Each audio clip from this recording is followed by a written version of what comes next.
नमस्कार दोस्तों, आज हम बात करेंगे चाइना की बढ़ती मिलिट्री ताकत के बारे में, जिसे पेंटागन ने अपनी रिपोर्ट में हाईलाइट किया है।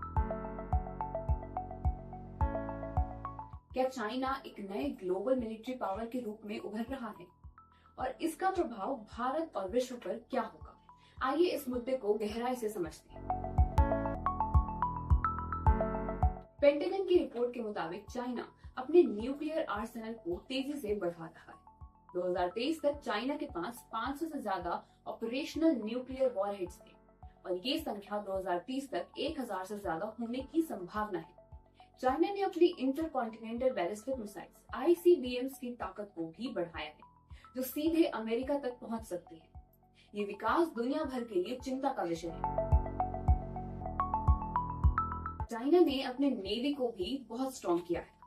आज चाइना के पास दुनिया की सबसे बड़ी नेवी है, जिसमें 370 से ज्यादा शिप्स और सबमरीन्स हैं।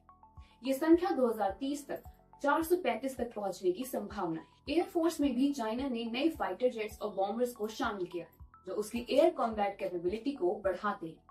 ये मॉडर्नाइजेशन उसके रीजनल और ग्लोबल एम्बिशंस को दर्शाता है। हालांकि इतनी तेजी से बढ़ते मिलिट्री बिल्डअप के बावजूद चाइना की मिलिट्री में भ्रष्टाचार एक बहुत ही बड़ी समस्या बनी हुई है।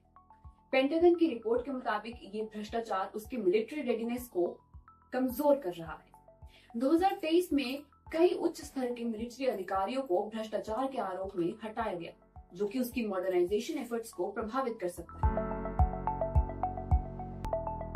चाइना की बढ़ती मिलिट्री ताकत भारत और विश्व के लिए चिंता का विषय है। साउथ चाइना सी में उसकी अग्रेसिव पॉलिसीज और ताइवान पर उसके दबाव से रीजनल टेंशंस बढ़ रही हैं।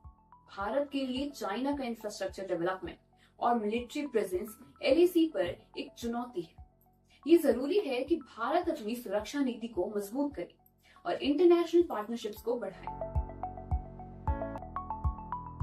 चाइना की बढ़ती मिलिट्री ताकत एक ऐसा विषय है जिसे नजरअंदाज नहीं किया जा सकता। पेंटागन की रिपोर्ट हमें चेतावनी देती है कि हमें अपनी सुरक्षा और स्ट्रेटेजिक प्लानिंग को और भी मजबूत करना होगा। आने वाले समय में ये देखना होगा कि विश्व इस बदलाव के कैसे सामना करे। ऐसे और कंटेंट के लिए चैनल को सब्सक्राइब करें।